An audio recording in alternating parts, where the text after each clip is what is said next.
individuals, the residents there, to be engaging themselves in instances like this?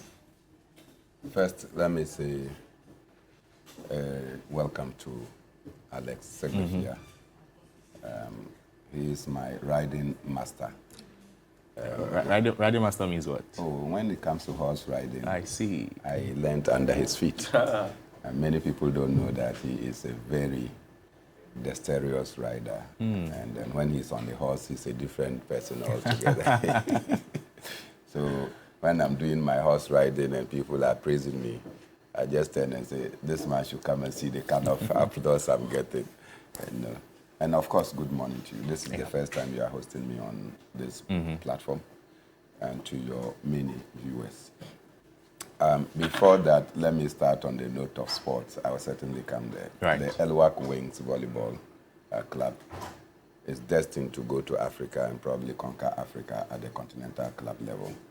As you might have read from the Daily Graphic, preparations are very hard-pressed. They need about $30,000? Yes, about $30,000 to be able to make the trip.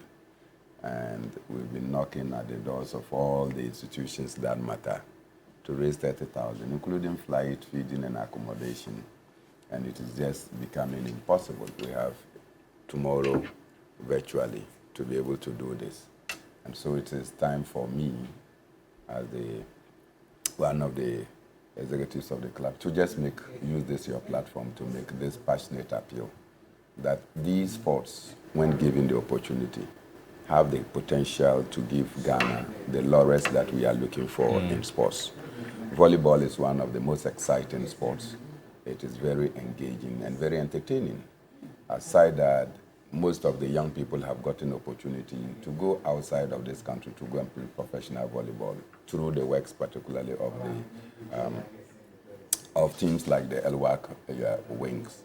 And for us to get the opportunity to go to continental club level, and we are not able to just organize 30,000, it seems very frustrating, not only for management, but also for the boys. And finally, I think that maybe the Ministry of Youth and Sports should relook at this budget and see. I'm sure that they should be able to touch some corners to be able to support the team, because all African games are just at the corner.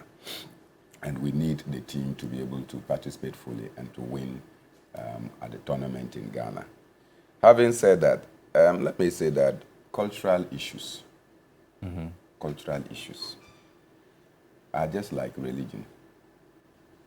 And you don't use common sense or rational thinking to be able to go into them. If you want to use rationalization to go into religion, you keep asking questions as to why A is not equals to B and C is not equals to A. And so people are unable to understand. Why is it that most of the witches or wizards within our communities are persons who are old? Why is it that most of them are persons who virtually are without children or whose children are not close to them? Why is it that most of them are poor in the society? Because you don't come across a witch whose children are wealthy. You rich witches. You don't come across them.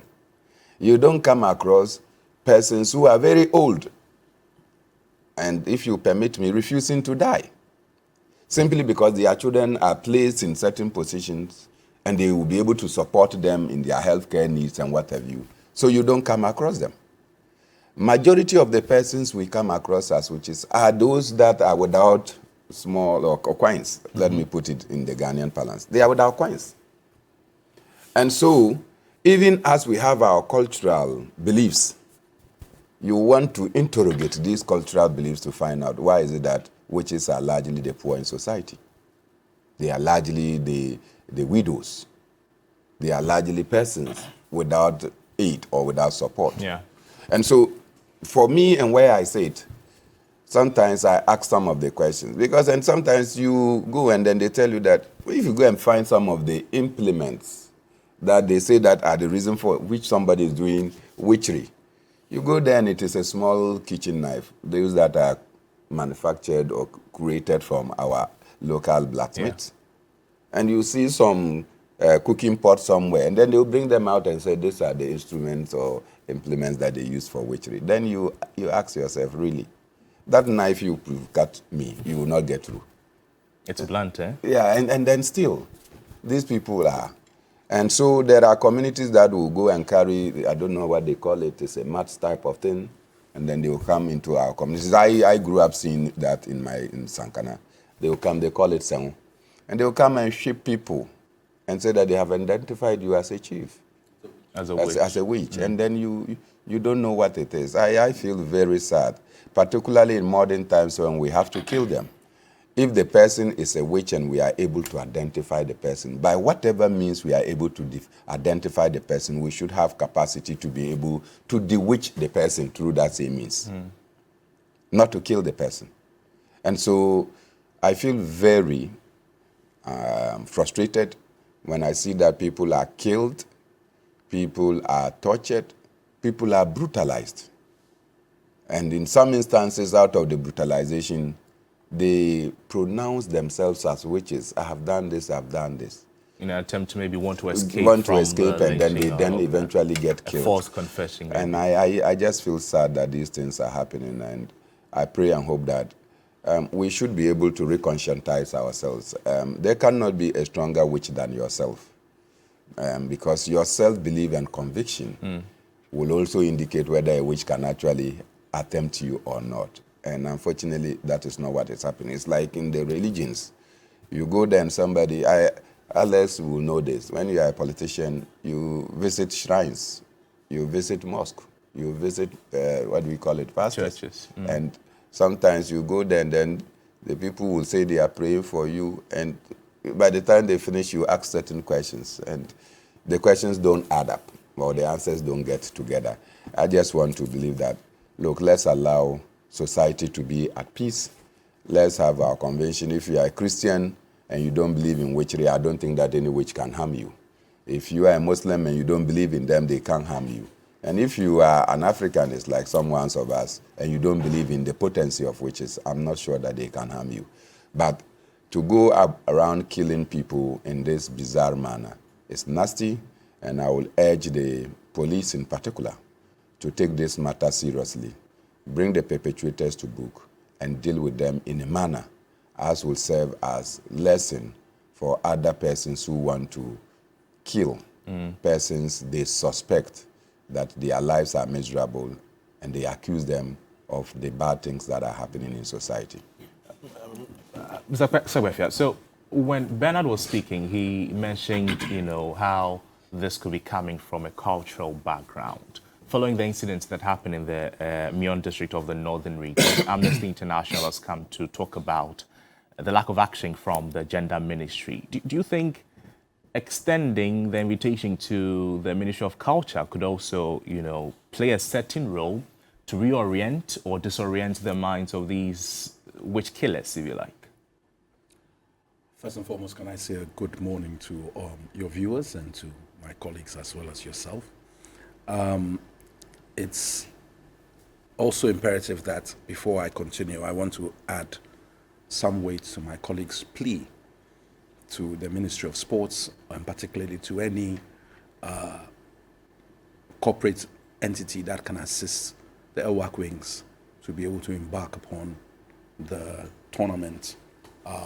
Because they actually, I love volleyball, and even though we had a very good team in the school that I went to, it was the late Olabode of blessed memory. You played in the national team. Exactly, who made me even love, he made it very graceful, and it is an elegant sport, and it's beautiful to watch when it's played properly. So I would encourage all, anyone who can help them, to actually embark upon this, to do so, and so I lend support to your plea. With regard to the, the issue of, which is, I think that Bernard hit the nail on the head in terms of the cultural issues that go with it. It's not only witches and wizards in the north. We have cultural issues like trokosi in parts of the Volta region and elsewhere. You have issues with regard to fistula. As health minister, you had people who were banished from after childbirth, where your intestine is slightly ruptured because of the pushing. People never understood that this was a clinical thing, and you are banished. You have to live on your own, and it's an operation that solves that problem. But they were ostracized just because of childbirth, and then you could easily be named even a witch or something else as a result of that. And because childbirth is an exclusivity of women, and now you with the world we are in, you have to make that statement. It was therefore, or it is therefore seen as stigmatizing women, because fistula comes through childbirth, or predominantly. So all these cultural norms are things that we have tried as a country to fight. And it comes down a lot to education. And that is why ensuring that we have formal education and people go through the educational process and we convince families to send their children to school, etc., is paramount. Because it's not something you're going to change overnight, as he has said with culture. But one hopes that as people get educated and more exposed, they are more willing to question some of these practices. And not, if not even question, they will not indulge in them. And that is a way of possibly eradicating them in the future and reducing their numbers. So that for me would be the starting point. Let's look at education and see what we are teaching our children and people in that area. And also then the government should come to bear, or the agencies, like you've mentioned, should come to bear to see how best they can also engage the chiefs and people you remember there was an incident where even a chief ordered certain people to be whipped, etc. So we have all these cultural norms across the country, in fact across Africa. And it was interesting that if you watched, culture is a very deep thing, and if you watched the coronation, a stone was brought. Became headlines. Why are they having a stone there to go through a certain cultural thing? And the point was made that if this was Africa, we would have all been stone of death. We would all have been told that we had pagan ways and etc., etc. But that is their culture. Yeah. And the ceremony had a lot of artifacts and things which they used, the scepter and so on and so forth, the orb, etc. So culture is deep, but when it doesn't harm anybody directly, then it adds. Yeah. But in a case like this, where people are being ostracized, and I mentioned education, but also at the heart of it, Bernard hit it nail on the head, is poverty. If you eradicate poverty to a certain level, some of these things will disappear. It will not happen, true. So thank you. There's also an aspect, a role that government has to play in all of this. So if you remember the Akua Dente case, also in the northern part of the country, somewhere in 2021, the case is still in court. So if we're not able to fast track these things, sometimes it is hard to prove them and all of that. If we're not able to fast track them and then deal with them to punish the perpetrators, then we're not sending any strong signal to the various residents in the various communities that are likely to engage in these practices. And if you watch there in particular areas, I'm sure taking steps to punish the perpetrators would help, wouldn't it? Well, like I said, the issues of culture are difficult to deal with. They defy rational thinking. And sometimes when I get home and I'm watching some of your shows, on some of, not TV3 in particular, but on some of your sister stations, I'm asking why Ghana will go to the IMF in particular, because we have people, fetish priests, malams, and pastors or pastors who can give you lots of money. And they come preaching, telling you that call this number, put your hand this, and then you can get more money. And people believe in that. They ask you to send Momo so that they can get you whatever you want. People can sit in their bedrooms and conjure visas for you to travel abroad. And we have to manage money circulation in our society. And then you have a government that is watching television station, and the Ministry of Information should be monitoring content. The Media Commission should be monitoring content. And they sit down to allow people to come and tell us that they have capacity to do money doubling, when you know that money circulation must be controlled. Yeah. And so if money is doubled in the society when it is not controlled by the central bank, then what it means is that it's going to lead to disruption of the economy. And so you ask the question, why is it that the actors, particularly those who have been empowered, will not go looking for these people? Because the television stations are known. So it means that you'll be able to pass through the television stations to identify these persons to arrest them. Why is it that we are not? But there is a certain belief that somebody somewhere has capacity to double money. And so why do you believe in that? It is that same mentality that informs us to believe that, look, there are witches and wizards, and you cannot go to court, Alex. You can't go to court and go and prove that this is a witch or this is a wizard. In fact, if you are not careful, some of the judges, when you are saying that you are bringing a witch to court, they may run away before you get there, or they have to go and take some spiritual bath before they come to sit on the cases. So because of, I don't know the word to use, because of the amorphous nature of witchery and witchcraft, it doesn't have a form. People simply don't know how to go about it. And I've seen people killed. You see people killed because they want to test their powers. I've seen people die because, hey, they say that you are the queen or king of witches and wizards, and then people just come and attack you. Society feels that it is not raining. Just rain. And they think that it is somebody that is causing the rain not to fall. And for that matter, they will come and attack you. And, those things, I think that is a challenge. As to using the court system to be able to control these things, it's a challenge.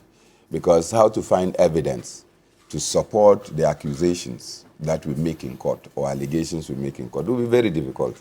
If you come to my room and you find a knife that I'm using to cut my chicken, then you come and say that is what I use to slaughter human beings spiritually.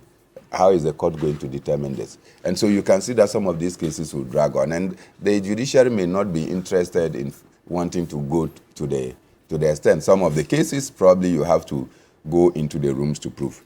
And of course, don't also doubt the potency of African spirituality. Just as you will not doubt Christian spirituality or Islamic spirituality, the African spirituality also exists, and it cannot be explained in ordinary terms. So I think that these are the reasons for which we are finding it difficult. But I support the idea that the Ministry of Culture should play a significant role. Right. Not only that, the Ministry, not Ministry of Culture, it's the Culture, Center for National Culture. Okay. But we also have a ministry responsible for that, Ministry of Culture and Tourism, We also have the National Commission on Civic Education. They must take all these things as part of their work. And that means that the National Commission on Civic Education must be retooled. It must be empowered to be able to carry out its civic duties, including enlightening our society on some of these nuances. And finally, the Ministry of Gender and Social Protection has even a bigger role, particularly when you see that only few men are involved in witchcraft or wizards, but it is largely the women. And if you check critically, it is the widows that are largely accused of this thing. After killing their husbands. In fact, after killing their husbands, and in some instances, killing their children. And so the men are not accused of killing their children or killing their wives, but it is the women that are accused. And I think that it's important that we intensify our education from all angles to be able to do this. And of course, if the police will also step in, said that when you look at this and you see it as criminal, killing of people that belongs to a certain category, you look at it from the criminal perspective and not from the point of cultural views, I'm sure that it will be able to douse